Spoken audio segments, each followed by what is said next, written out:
маргааш Сидней явах байгаа. Тийм учраас энэ удаагийн бичлэг маань Сидней явдаг влог ах болно. Сиднейд очиж юу хийж байгаа вэ гэхлээр би тэнд Америкийн визний ярилцлаганд орох байгаа. Австралид болохоор зөвхөн Perth, Melbourne, Sydney гэдэг 3 хотод зөвхөн Америкийн визний ярилцлага авт юм билээ. Би Brisbane гэдэг хотод байдаг болохоор энэ 3 хотын айл нэг рүү нь очиж зайлшгүй ярилцлаганд орох шаардлагатай болсон. Тэгээд энэ 3 дундаасаа Сиднейгээ сонгосон байгаа. Яагаад Сидней вэ гэхлээр нэгт онгоцны билет нь Brisbane-с Сидней хүртэл хамгийн хямдхан байсан.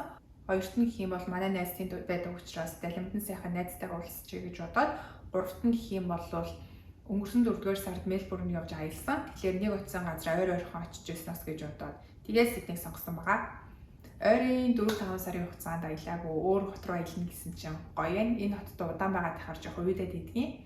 За ингээд хэдүүлээ миний ачааг хамтдаа бэлтгэе. Ачаа бэлтгэхэд надад нэг анхаарах хэрэгтэй юм байгаа. Тэр нь юу вэ гэхээр би хамгийн хямдхан билетийн буюу 7 кг ачаа авч явах боломжтой билет авсан. Тэгэхээр аль болох цөөх юм авч явах хэрэгтэй. Дээрээс нь би маргааш нөгөөдөр 2 буюу 4 дахь 5 дахь Сиднейгээс ажиллана. Тийм болохоор лаптопоо цэнгэлэгчтэй авч явна гэдэг чинь 2 кг бол өөлхөн авч явах. Тэгэхээр 5 кг багтаагаад өөрийнхөө хувийн эзүүлсийг бэлдэх болж байна. Гэтэ гайгүй баха. Ягаад тэгэхээр бид энэ 3 өдөр 2 шөнө л болно. 5 кг ачаатай 2 өдөр бол хангалттай байж байгаа. За би маргааш Сиднейд очиод хамаатныхаа айлд байна. Энд ирснээс хойш нэг ч удаа уулзаагүй. Тийм болохоор тэр айл маань бас Монгол яваа гэсэн. Тийм болохоор Монгол минутаа авч очт юм уу гэж бодоод уршны самар тэгээд зүг арцны ундаа. Энд байдаг бараг хүн болгонд зүг арцны ундаа байдаг юм дөө. Гэтэ яг хуу надад байгаа юм л энийг авчиг. Тэгээд арваатай ногоон цай гээд энэ амар гоё амттай. Сүлдээ цай хийж өгөхөд сүлдээ цайны амтыг амар гоё болгох. Мэдээж Монгол хүн байна да. Аруул. За айлтаа очихдоо иймэрхүү юмнууд авч очино. Зя тэгээд гэрт байх юм чинь гэрийн хувцас тийм унтлахын хувцснуудаа тавьчих. Мэдээж хотел биш болохоор альчуур байхгүй. Би өөрийнхөө ямар ч хэсний жижиг альчуурыг авчих юм. Юмнуудаа зэгцэлж үзээд хэрэг багтахаар бол том байны альчуур амнаа. Зя тэгээд нэмээд нэг ээлжийн хувцас, нэг джинс, нэг цанц авчлаа. Зя тэгээд шүршүү мөшүүрт ороход ихтэй гэж бодоод авчих. Нүүрний будгайн тэгээд авсан. Тэгээд гоо сайхны юмнуудаа жижигхэн савлахад хийгээд бүгдийг авчлаа. Би энэ хурчин жижигхэн савнуудаа хайдгүй бүгдийг цуглуулж аваад ийшээ тийш аялахтаа дандаа султгаад аваад авчдаг. Дээрээс нь би онгоцонд 150 мл-ээс дээш зүйл гар тийшэнд авч явж болохгүй. Тийм болохоор зайлшгүй жижиг савлгаатай байх хэрэгтэй. Бүгдийг ингээд бэлдсэн. За тэгээд идрээгээ энэ цүхэндээ хийн. Нэмээд энэ нөгөө New South Wales Sydneyд явдаг автобусны карт Queensland-ийнхаас ондоо байт юм байлээ. Тэр өмнө нь Sydney явж хахад авч ирсэн энийгээ дахиад авчи. Мэдээж паспорт. Ярилцлаганд ороход паспорт зайлшгүй хэрэгтэй. Тэгээд ярилцлаганд ороход Vivo check буюу одоо визнийхээ хуудсыг хэвлээд аваад ирүүл зүгээр гэсэн байсан. Тэгээд Америкийн визний 160 маягт гэсэн баха нэг тийм маягт бүгүүлсэн. Тэрнийх нь confirmation page-ийг бас авчираа гэдэг би хэвлэлсэн. Энийг авч явна. Тэгээд ажлын багаж зэвсэг лаптопоо цэнгэлэгчтэйг аваад. За ингээд миний авч явах нь болчлоо. Бүгдийг нь одоо зүнхлээд зүнхтэй багтна уу юу үзэхий.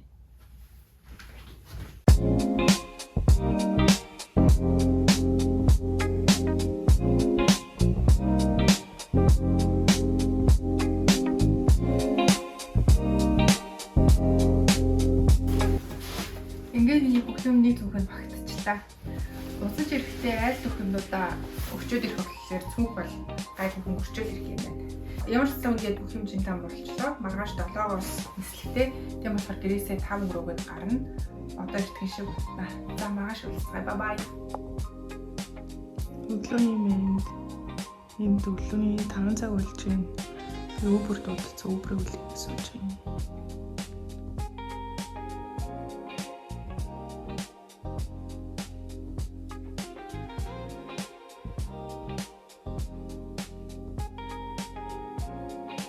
За чекинг хийжээ донгоцны буудлын дотор ороод ирлээ. Одоо 5 цаг 30 минут болж байна. 1 цаг 30 минутаар онгоц нисэх юм байна. Энэ оронд жоохон ажиллаа хийгэж бодоод нэг залгуур ширээтэй газар болоо суучлаа. За одоо ингээд онгоцондоо суулаа. Сиднейд уулзъя. Онгоцны буудлаасаа хотын төв орох гээд вагонд сууж ийн. Сиднейгийн вагон 2 давхар юм билээ. Тэгэхгүй бол хүнж багтахгүй авах гэж бодсон.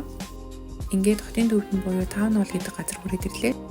Манай ажлын охин өмнө Сиднейд амьдардаг байсан. Тэгээд би хамаатныхаа айлд очих жоон гоё тортны газар юу вэ гэдээ асуусан чинь Black Star Pastry гэдэг газрыг надад санал болгосон. Тэгээд би одоо тэр газар руу явж байна. Энэ тортнууд нь бүгдээрээ айгүй гоё харагдаад байсан. Тэгээд ялын авахаа мэдэхгүй гайхаж гайхажгаад тэр гүзээлцгэнтэй ягаан тортыг нь авсан.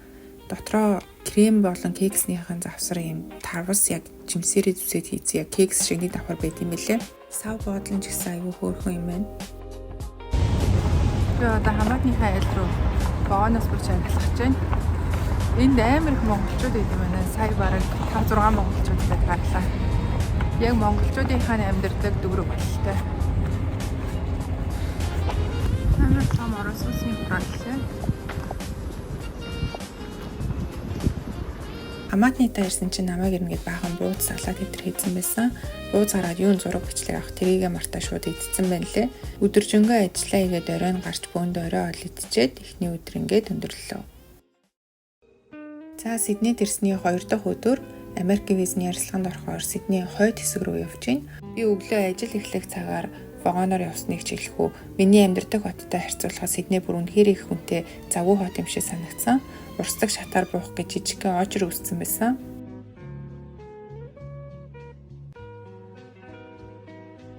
Ингэж явсараа ярилцлага авах газраа ирлээ. За би виз авчаад явж байна. Түрүүн би ярилцлага өгөх гээд очиход ердөөсөө айж сандраагүй юм. Тэгсэн ирнэ үүдэнд нь баахан хамгаалагчтай сүртэй шалгаж оруулаад байхаар нь ягаад ч юм жоохон сандарсан. Тэгээд яг ярилцлага өгөх үедээ надтай 1-2 минут л ярилцаад шууд виз өгчтэй юм байна. Сиднейд ирсэн гол зорилгоо биелүүлчихсэн болохоор энэ хавар жоохон зугаалахар шийдлээ. Тэгээд голын цаана байгаа учраас ямар ч тач усан онгоц ирэхээр нь усан онгоцон сууж гол гатлаад хотын дөвөөр явж тэр хавар жоохон сонирхонгоо ажиллаа хийх боломжтой газар олъё гэж бодлоо.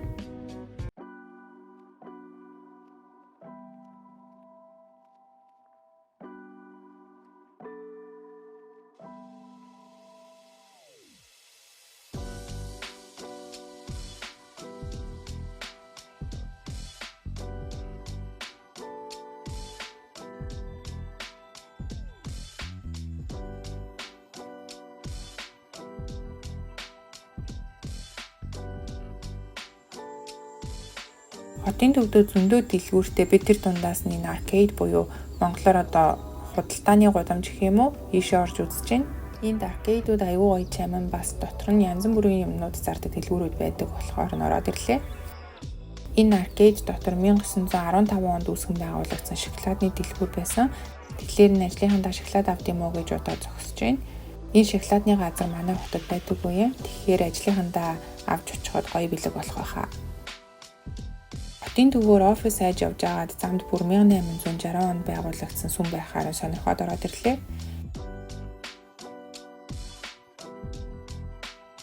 Тэгээд явж байтал Google Map дээр өндөр үнэлгээтэй мачаны газар байхаар нь орж ирээд мача авч уугаад эндээ хэсэг сууж ажиллахаар шийдсэн.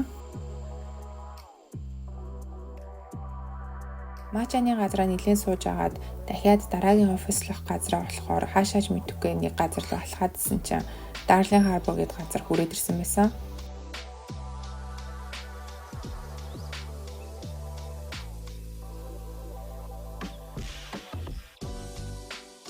Хүмүүс Сиднейд ирэхээр дэлхийн алдартнуудын лааны тусан баримлалтай 6 хуулаад идэв.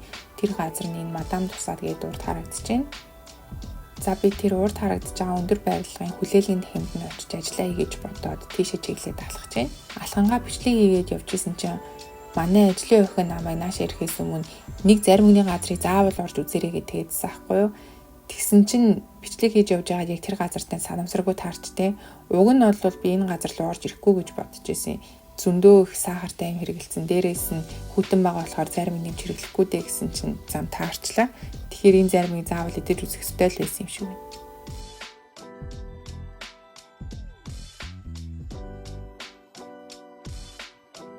Би эсэглэн черри тгээс нь авсан. Черриний амтнаас нь илүүтэйгээр сүүн амт нь автагдсан илүү тийм баялаг амттай зарим байна. Зарим авчаа сандал дээр суух гээд утсан чи ямар ч хамгаалалтгүй шууд гол байдیں۔ Би жоохон айсан байдалтай маш болгоомжтой сууж заримгаа идсэн. Энд яг цайны цаг болоод офисын ажилтнууд нь гадаа сууж хоолоо идэж байна.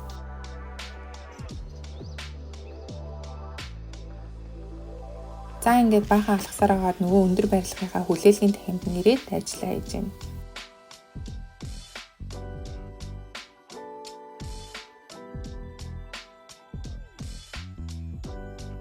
Нэгэнт Сиднейд ирснэх гээд эндхийн хамгийн алдартай Bondi Beach явъя гэдэг бодол орж ирээд шууд Bondi тэр хүрээд ирлээ. Би өмнө нь ирэхдээ Bondi дууг нь ирж исэн. Тэгсэн ч гэсэн би ус харахаар тайвшраад нэг л гоё ядаг болохоор дахиад энэ түрээд ирлээ. Ирэхдээ би автобус вагонд амжаад бараг 1 цаг гаруй явж ирсэн. Энд нэлээд салхитай хүүтэн байхад хүртэл хүмүүс серфинг хийж байна. За энэ улаан өнгөтэй хятад маркет гарч байна. Сидней, Брисбентэй харьцуулахад надад зөндөө их Аз хүмүүстэй тэр дундаа бүр хятадууд маш их байдаг юм шиг санагдлаа. Эсвэл би хятадууд их байдаг газраар яваад байгаа юм уу мэд. За тэгээд хоёр найзтайгаа нэг Япон хоолны газар орсон. Энэ газар нь зөвхөн 1 цаг 30 минут л суух боломжтой гэд бид хэдийн цаг дуусаад дараагийн газараа ороод ирлээ. Эндээсээ шууд харих болохоор миний 2 дахь өдөр ингээд өндөрлөж байна.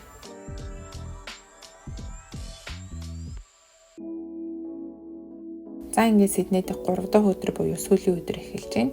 Одоо 9 цаг 30 минут болж байна. Би Opera House үздэг аялал бүртгүүлчихсэн байгаа. Одоо 11 цагаас тэр аялалдаа явчаад тэгээ шууд онгоцны буудлын руугаа явна. 11 хүртлийн тавьтаа дахиад жоохон танилцсанаа. Уг нь өчигдрийн тавиар жоохон алхсан. Гэхдээ яваагүй газрууд бол зөндөө байна. Энд хагассан өдрийн зах гарч байна. За алхаж явсараа Opera House дээр хүрээд ирлээ. Урд чигээр аюу гоё харагдаад байна. Тийш очиж үзье.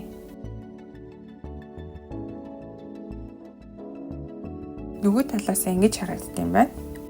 Бас хажуудаа ийм хөөрхөн том цэцэрлэг төрөлнөд юм байна.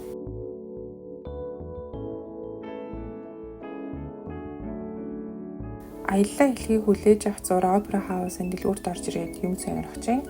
Opera House-тай усны сав тэмдэглэлийн дэвтрээс авахуулаад бодуулах гээд бараг бүх юм энд байна. За ингээд аялал маань эхэлсэн.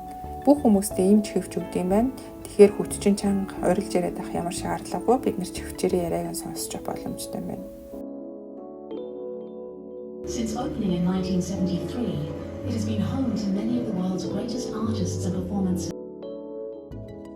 Сиднейн Opera House-ыг барихаар анх 1956 онд архитекторуудын дунд уралдаан зарлаад дайн улсын архитекторын ирүүлсэн далавчиг бас хөлөг онгоцны дарвал шиг өвөрмөц хэлбэртэй энэ загвар шалгарсан юм байна л та. Тэгээд 1959 онд барилгын ажил нь эхлээд 6 жилийн дотор багтааж барьж дуусна гэсэн төлөвлөгөөтэй байсан боловч 16 жилийн дараа барьж дууссан юм байна. Бас барилгын төсвөн ах 7 сая австрали доллар байсан ч барилга баригдаж дуусгаад 102 сая доллар болж байсан юм байна. Тэгэхээр анхны төсвөөсөө бараг 15 дахин хэтэрсэн гэсэн үг. Одоо бол энэ барилга нь дэлхийн хэмжээний соёл урлагийн төв болсон. Жилд дунджаар 12 сая хүн зочилдог гэж манай хөтөж хэлсэн. Opera House дотроос шинэ жилийн солиод буудахыг үзэж бас болт юм байна лээ. Билет нь $1400 хүртэл үнэтэй байдаг гэсэн. За ингээд онгоцны буудлын дээр ирээд онгоцоо үлийгээ сууж ийн. Уг нь энд аяллахаа талаар товч сэтгэлдээ хэлсэн боловч микрофонгүй болохоор яриасаа сонсогдоогүй лээ. Тийм болохоор би энд дахиад өөрөө ярьчих. За ямар ч байсан Сидней явсан зорилгоо биелүүлээд Америк виз авсан. Зүүн хоногийн аялалч гэсэн нэлийн гоё ирж өчөглөө. Одоо дараагийн амралт гэвэл 12 сарын дурт хугацааны амралт буюу 2-7 хоногийн амралт болно. Ихэнх офисууд бүр хаалга хаагаад ажилладаг хүн билээ. Манайх бас ажиллахгүй гэсэн. Тийм болохоор тэр үед нэг тийшээ явж магадгүй. За ингээд тэр болтол сайхан ирч хүчтэй ажиллая гэд амьдраад ээжтэй. Надтай хамт байсан баярлалаа. Баяртай.